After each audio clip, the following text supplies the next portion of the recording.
संसद की नई इमारत के बाहर मुल्क की बेटियों की इज्जत की गई तार-तार, जबकि इमारत के अंदर मोदी सरकार ने बृजभूषण को पहनाए फूलों के हार। राहुल गांधी को एक एफआईआर के बाद ही किया था बर्खास्त, लेकिन बृजभूषण पर 38 एफआईआर के बाद भी चुप्पी साधे बैठी है सरकार। क्या देश की बेटियों की इज्जत और मेडल से बढ़कर है भाजपा को अपना मुल्जिम कारकुन? क्या UWW की धमकी के बाद सरकार कोई कदम उठाएगी या अभी भी बृजभूषण को ही बचाएगी? पहलवानों पर एफआईआर होने के साथ साथ होगी उनकी गिरफ्तारी, लेकिन आखिर कब आएगी बृजभूषण शरण सिंह की बारी? बृजभूषण शरण सिंह के पीछे किसका है हाथ, जो इतने सख्त इल्जाम और एहतजाज के बाद भी फिर रहा है बेबाक? देखे इस खास रिपोर्ट में। दिल्ली के जंतर मंतर पर पिछले 1 महीने से धरना दे रहे पहलवान, जिन्होंने कल थक हार कर अपने लाए हुए मेडल्स को हरिद्वार जाकर गंगा नदी में बहा देने का फैसला लिया।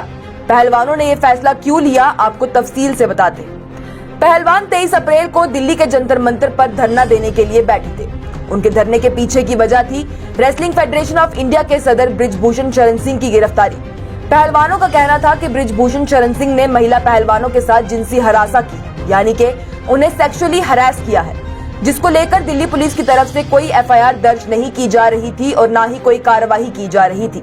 इसी के चलते पहलवान धरने पर बैठे। वहीं इस मामले को लेकर सुप्रीम कोर्ट ने जब दिल्ली पुलिस से जवाब मांगा तो दिल्ली पुलिस ने बृजभूषण शरण सिंह के खिलाफ एफआईआर दर्ज कर दी, लेकिन फिर भी उसे गिरफ्तार नहीं किया गया।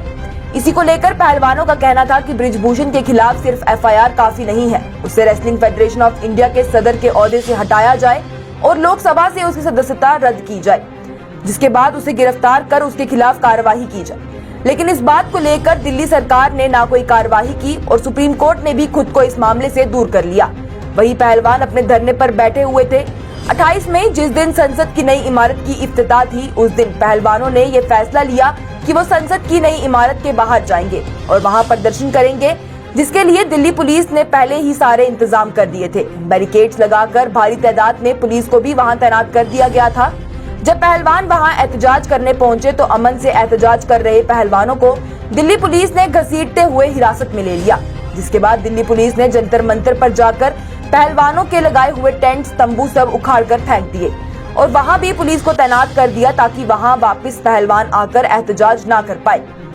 इसी को लेकर पहलवानों का कहना था कि जिस शख्स पर ये सब इल्जाम लगे हैं वो संसद की नई इमारत के उद्घाटन में आया हुआ है, लेकिन इस देश की इज्जत बढ़ाने वाले पहलवानों को ऐसे घसीटकर गिरफ्तार किया जा रहा है, जिसके बाद उन पर एफआईआर भी लग गई।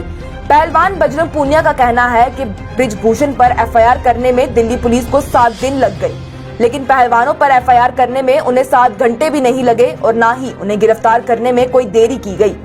वहीं अपनी मांगे ना सुने जाने पर और इंसाफ ना मिलने पर पहलवानों ने कल हरिद्वार जाकर अपने लाए सारे मेडल्स को गंगा नदी में बहा देने का फैसला किया। पहलवानों ने कहा कि ये मेडल उनकी जिंदगी है और जब उनकी जिंदगी की ही कोई इज्जत नहीं बची है तो वो इन्हें गंगा में बहाकर इंडिया गेट में आकर भूख हड़ताल पर बैठ जाएंगे जब तक कि ना वो मर जाए, क्योंकि अब इस देश में उनका कुछ नहीं बचा है। जब पहलवान अपने मेडल्स बहाने गए तो वहाँ लोगों का बड़ा जमावड़ा लग गया जो उन्हें ये मेडल बहाने नहीं दे रहा था। इसी बीच किसान नेता नरेश टिकैत वहां पहुंचे। उन्होंने पहलवानों से मेडल लेकर उन्हें इंसाफ दिलवाने के लिए 5 दिन का वक्त मांगा। बात करें बृजभूषण की तो उस पर ये एफआईआर कोई पहली नहीं है। इससे पहले भी बृजभूषण पर 38 एफआईआर लग चुकी है, पर उन्हें इस बात का कोई भी खौफ नहीं है। खुलेआम बृजभूषण कैमरे के सामने बोल रहे थे कि उन्होंने उनके करीबी दोस्त को मारने वाले शख्स का कत्ल किया है। हालांकि इस मामले में उन पर कार्रवाई हुई या नहीं, इस बात की कोई जानकारी नहीं है। बृजभूषण शरण सिंह ये बात पूरे गर्व से कहते हैं कि आज तक उन पर कई मुकदमे दर्ज हुए, पर कोई कभी भी उन्हें 1 घंटे के लिए भी जेल में नहीं भिजवा सका। इतने सभी इल्जामों के बाद भी बृजभूषण शरण सिंह का ये कहना है कि अगर उनके खिलाफ कोई एक भी इल्जाम को सच साबित कर दे तो वो खुद को फांसी पर लटका देंगे। इस मामले को लेकर विश्लेषकों का ये कहना है कि राहुल गांधी पर मानहानि के मामले में हुई एफआईआर पर सजा सुनाने के 48 घंटों के अंदर ही उनकी सदस्यता रद्द कर दी गई थी और यहाँ तक कि उनसे सरकारी बंगलों भी छीन लिया गया था। लेकिन बृजभूषण पर आज तक 38 एफआईआर हो चुकी हैं। उनके पीछे आखिर किसका हाथ है कि वो इतनी बेबाकी से घूम रहे हैं? पहलवानों के मामले को लेकर विपक्ष ने भी सरकार पर बड़ी तनकीद की और यहाँ तक कि उनसे जवाब भी मांगा, लेकिन सरकार की तरफ से कोई भी जवाब नहीं दिया गया और ना ही कोई कार्रवाई की गई। वहीं कल पहलवानों के मेडल बहा देने के फैसले के बाद यूनाइटेड वर्ल्ड रेसलिंग ने इस मामले की कड़ी मजम्मत करते हुए इस मामले में हिंदुस्तान सरकार को 45 दिन के अंदर कदम उठाने और WFI के चुनाव करवाने की धमकी दी। और अगर ऐसा नहीं होता है तो 45 दिनों के बाद हिंदुस्तान को UWW से मुअत्तल कर दिया जाएगा।